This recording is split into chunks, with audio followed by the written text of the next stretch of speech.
শনিবার বিকেলে একটি মালবাহী খালি ট্রাক গাড়ি চালককে একদল মুখ বাঁধা বন্দুকধারী সুবল সিং পাহাড়ে গাড়ি থেকে নামিয়ে প্রচন্ডভাবে মারধর করার পাশাপাশি গাড়িটিকেও ভাঙচুর চালায় বলে অভিযোগ। ঘটনায় ব্যাপক চাঞ্চল্য ছড়িয়ে পড়ে খোয়াই আগরতলা ভায়া সুবল সিং জাতীয় সড়কে।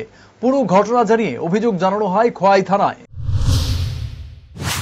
সুবল সিং পাহাড়ে বন্দুকের নলের মুখে ট্রাক গাড়ি চালককে মারধর, গাড়ি ভাঙচুর, তীব্র আতঙ্ক যান চালকদের মধ্যে। গাড়ি চালকরা জানিয়েছেন, দুটি মালবাহী ট্রাক উদয়পুর থেকে ফেরার পথে আগরতলা লিচু বাগান এলাকায় একটি প্রাইভেট গাড়ি হঠাৎ গলি রাস্তা থেকে ঢুকে পড়ে মূল রাস্তায়। তাতে বড় ধরনের দুর্ঘটনা এড়ানো সম্ভব হয়েছে ট্রাক গাড়ির চালকের উপস্থিত বুদ্ধির ফলে। সেখান থেকে একটি ট্রাক গাড়ি চলে গেলে দ্বিতীয় গাড়িটিকে সামনের প্রাইভেট গাড়িটি অতিক্রম করতে দিচ্ছিল না। শেষে ট্রাক গাড়ির চালক এই গাড়িটিকে হলিক্রস স্কুলের সামনে এসে দাঁড় করিয়ে বিষয়টি জানতে চাইলে প্রাইভেট গাড়ির চালক ট্রাক গাড়ি চালকের সঙ্গে খারাপ আচরণ করার পাশাপাশি মোবাইল বের করে সুবল সিং পাহাড়ে গাড়িটিকে আটকের জন্য ফোন করেন। গাড়ি চালক হেজামারার নতুন বাইপাস রাস্তা ধরে সুবল সিং রাস্তায় উঠলে গাড়িটিকে আটক করে 40-50 জন যুবকের দল। তাদের সবার মুখ গামছা দিয়ে ঢাকা ছিল। এর মধ্যে বেশ কয়েকজনের হাতে বন্দুকও ছিল বলে অভিযোগ। গাড়ি চালককে মাথায় বন্দুক ঠেকিয়ে তাকে গাড়ি থেকে নামানো হয় এবং প্রচণ্ডভাবে রাস্তায় ফেলে মারধর করা হয়। আমার গাড়ি থেকে নামাই আমার ওইদিকে এইদিকে মানে বেতন মারছে। আমার আশা করি মানে আমি আর টাইন কানে কোনো কিছু শুনতেছি না, ঠিক আছে। এর ভিতরে পিস্তল হইতে সব কিছু আছে, আর মানে কোয়ার কিচ্ছু নাই। এরপরে তারা কইতেছে যে হেজমারা বাজার থেকে খোয়াই বাজার বাড়ি অব্দি কোনো হেটানদারি চলতো না। তারা এলাকা তারা যখন খুশি তোমার তারা সবার কাছে পিস্তল আছে। অলরেডি পিস্তল একটা আমরা দেখছি, সব গাঞ্চা বন্ধ করে আছে, কক করছে। এরপর বদলুক এই পিস্তলটা নিয়ে নিয়েছে, আর সবার এতে দাও আর চাকু তো আসই অতটুকু।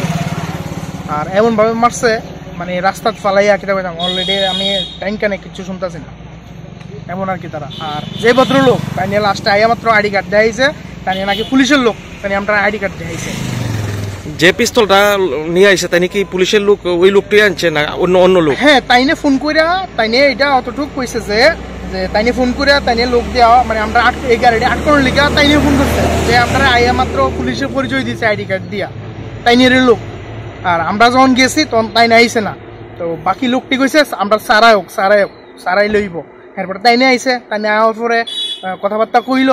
তো এরপরে লাস্টে এবার কেউ পিস্তল কেউ চাকুলিয়া, এরপরে তো এটা চললো। এরপরে আমরা রাস্তাত পালাই ফিরছে, হেরে ফিরছে, আমার ফিরছে। বলতে আমি টাইম কেন কোনো কিছু আওয়াজ পাইতেছি। আমরা সিধা মনপুর বাজারে দাঁড়াইছি, কারণ যেহেতু একটা থ্রেট দিচ্ছে, আমরা কিন্তু ভয় আছে, যেহেতু আমরা এই রুট দিয়ে চলাফেরা করি। তারপর আমরা কি হেতামারা বাজার দিয়ে না আয়া নতুন যে বাইপাসের কাজ চলতেছে ওই রাস্তা দিয়ে আমরা গাড়ি নিয়ে আইছি। আমরা আওয়ার পরে আমরা সুবল সিং পাহাড়ে মানে ঢুকছি। তারপরে দেখছি 40 থেকে 50 জন মানে ছেলেরা মিললে আমরা গাড়ি আটক করছে। একটা গাড়ি আটক করছে, আরেকটা গাড়ি আমরা পারে গেছিলাম, আর একটা গাড়ি আটক করছে কইরা। তারপরে আমার যে লোকের গাড়ি আসলো তারা আটক করে খুব মারধর করছে, আর বাকিটা তারা করবে।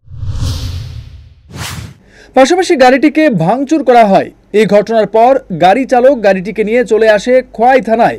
থানার পুলিশ গাড়িটির নম্বর পরীক্ষা করে জানতে পারে গাড়ির মালিকের নাম সূর্য তরুণ দেববর্মা। তিনি নাকি গাড়ি চালককে রাস্তায় প্রকাশ্যে হুমকি দেবার সময় জানিয়েছিলেন তিনি একজন পুলিশ অফিসার।